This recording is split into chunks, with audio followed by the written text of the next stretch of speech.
lónìí ẹ jẹ́ ká tún gbọ́ ìwàásù látẹnu àwọn mọ́mì wa méjèèjì yìí o. Ẹ jẹ́ ká gba àdúrà ní orúkọ Jésù. Olúwa Ọlọ́run wa, a mà tún dúpẹ́ o fún oore ọ̀fẹ́ tá a tún rí gbà lónìí láti ti lè bá àwọn ọmọ orílẹ̀-èdè Nàìjíríà sọ̀rọ̀. A dúpẹ́ torí pé ìwọ ló fún wa lóore ọ̀fẹ́ yìí, bàbá máa gbọ́ ọpẹ́ wa. Amen. A wá fi ọkàn àwọn tí a bá sọ̀rọ̀ lé ọ lọ́wọ́, bàbá gbàkóso ọkàn wọn. Amen. Ọ̀rọ̀ rẹ a fẹ́ kó dàbí irúgbìn tó bọ́ sí ojú ọ̀nà tí ẹyẹ sàjẹ́. A fẹ́ kó rí bí nínú ayé wọn, kó jẹ́ irúgbìn èyí tó bọ́ sí ilẹ̀ rere. Amen. Bàbá jẹ́ kó rí bẹ́ẹ̀. Amen. A máa yìn ọ́. Amen. Jésù Olúwa wa. Amen. Amen. Amen. Jesus name. Orúkọ mi ni Pastor Mrs. Florence Taiwo Olawoyin láti ilé iṣẹ́ ìránṣẹ́ The Light of Power Evangelical Ministry ní Ìbàdàn. Olóhùndé la wà ní ọ̀nà tó ti Ẹlẹ́yẹlé lọ sí Ológun Ẹrú. Tẹ́ bá ti sọ pé ṣọ́ọ̀ṣì àwọn ìbejì, ibikíbi tó tá bá ti fẹ́ wá, tá bá ti lè dé Ẹlẹ́yẹlé, ẹ bá ti ráwọn ọ̀kadà ẹ sọ pé ṣọ́ọ̀ṣì àwọn ìbejì ní ń lọ. Wọ́n á gbé yín débí. Orúkọ ìkejì mi tó sì wà pẹ̀lú mi bí náà ni Pastor Mrs. Eunice Kẹ́hìndé aya Adeniran.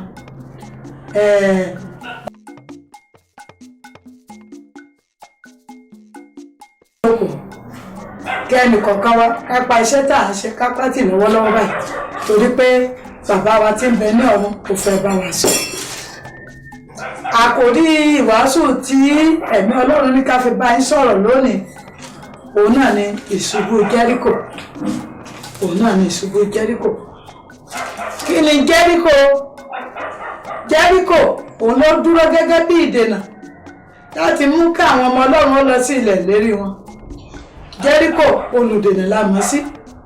Jẹ́ríkò òkè tá a lè gùn la mọ̀ sí. Jẹ́ríkò wàhálà àti ìdààmú la mọ̀ sí. Ṣùgbọ́n níwájú àwọn ọmọ Ọlọ́run, Jẹ́ríkò ṣubú. Yes. Olórin ní hallelujah ogun èṣù sẹ́, hallelujah Bábílónì wó, ó ti wó, ó ti wó, ó ti wó, ọ̀run ṣí, òun ní fọlọ́run wà lókè. Àwọn ọmọ Ísírẹ́lì ọ̀pọ̀lọpọ̀ nǹkan ni ojú wọn rí ní Íjíbítì. Wàhálà, ìdààmú, àwọn tí ò ṣeé fẹnu sọ, àwọn àyànfẹ́ Ọlọ́run, àwọn ẹni tí Ọlọ́run fẹ́, àwọn ẹni májẹ̀mú Ọlọ́run, irú ọmọ Ábúráhámù ọ̀rẹ́ Ọlọ́run.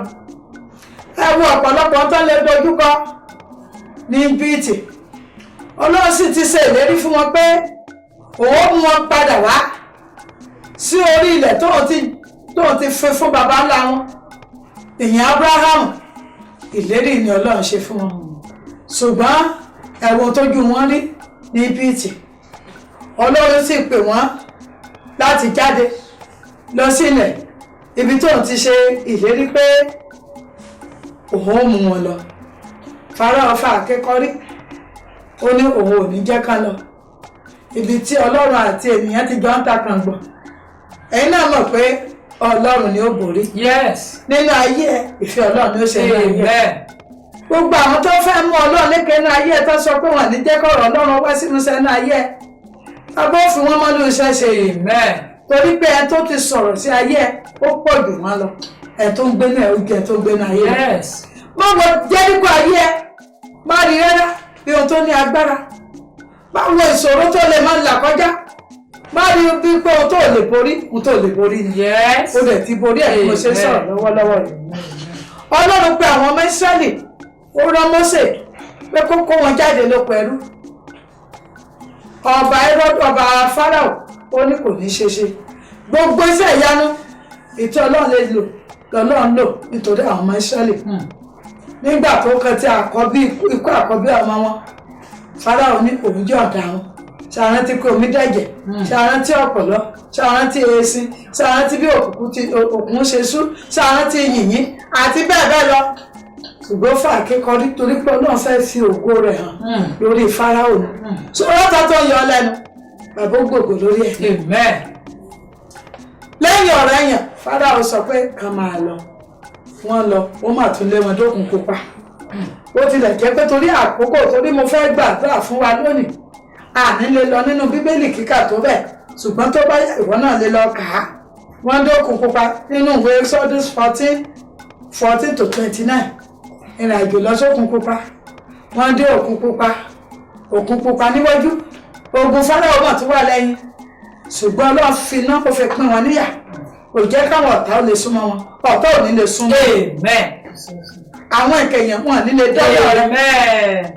wọ́n dé tí òkun pupa lọ bí Mósè pé kí ló wà lọ́wọ́ rẹ ó ní ọ̀pá nì náà ọ̀pá yẹn ná sókè kì í ṣe ojú òkun ló ná sí òkè ló ná sí ó ná ọ̀pá sókè ó ná ọwọ́ sójú òkun pupa ó péyà níwájú Mósè àwọn mẹ́sẹ̀lì kọjá sọdún tó fẹ́ ṣe ìdènà tí ò fẹ́ kẹ́dẹ̀ ilẹ̀ lérí òkun pupa dúró Fáráò kọ́ dúró Ọlọ́run borí Fáráò òkun pupa dúró Ọlọ́run borí òkun pupa wọ́n tún lọ wọ́n mà dé Jọ́dánì Ọlọ́run tó ní agbára láti pín òkun pupa níyà kí ni Jọ́dánì níwájú rẹ̀ kí ni Jọ́dánì níwájú rẹ̀ sórí tó dàbí òkun pupa yẹn bàbá ti pín níyà sórí lè tó kù Jọ́dánì ni lónìí náà ni ó pín sí méjì. Amen.